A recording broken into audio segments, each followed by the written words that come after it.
they're smart and they're well informed, and they know what the science says, and they've attended the meetings, and they've read the government documents, and they've read the Simpsonwood transcripts, and and they weren't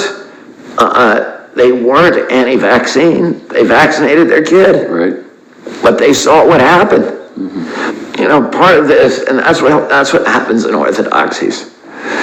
Orthodoxies are cruel. Mm-hmm. Anywhere you see them, they're ultimately cruel.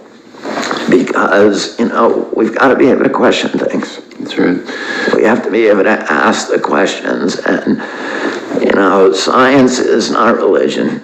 And you can't just say, I believe in it, no matter what it says, no matter how mean it is, no matter how cruel it is, no matter how ruthless or damaging it is to children. We've just got to do what it says. We've got to obey CDC, the New York Times, listened to undeserving authority to government officials in the run-up to the Iraq War. They had to apologize for it. Yeah.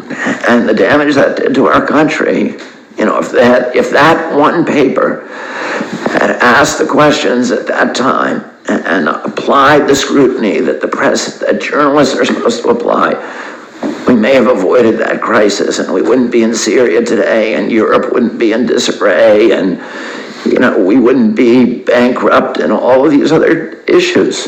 Yeah, if they had done that. And what they've done, what that same paper has done with thimerosal is probably 10 times worse. Because, there's 100 million kids a year that are being exposed to this, and the New York Times will not allow any discussion on it. Wow.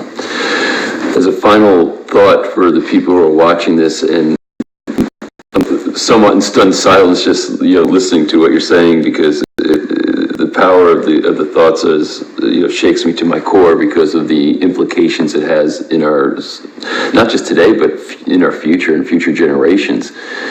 So people are watching this now. What actions should they take? What do you think people should do? How can they act?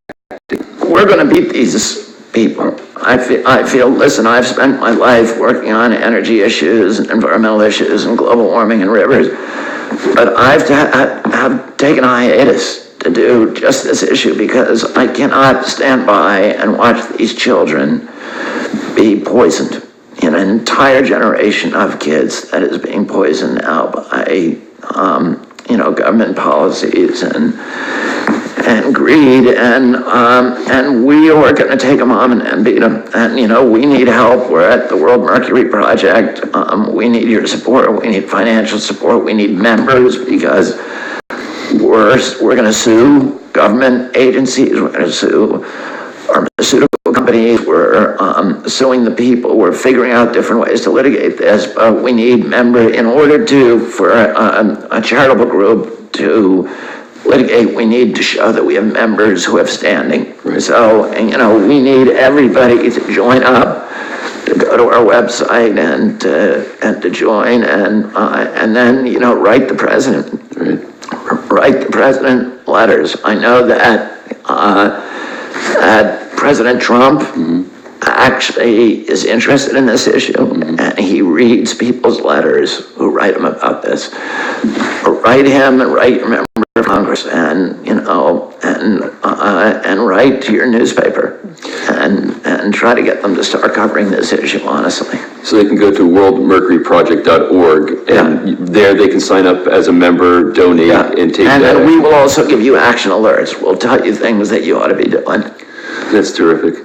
Well, can I just say on behalf of myself and many, many other people who have a great interest in this issue, I want to thank you for all the work that you've done. I also want to thank you for letting us invade your home today and sit down and have this conversation with you and allow us to record it and to share it with others. It's been very, very meaningful, and I know it's going to make a difference, so thank you. Thank you.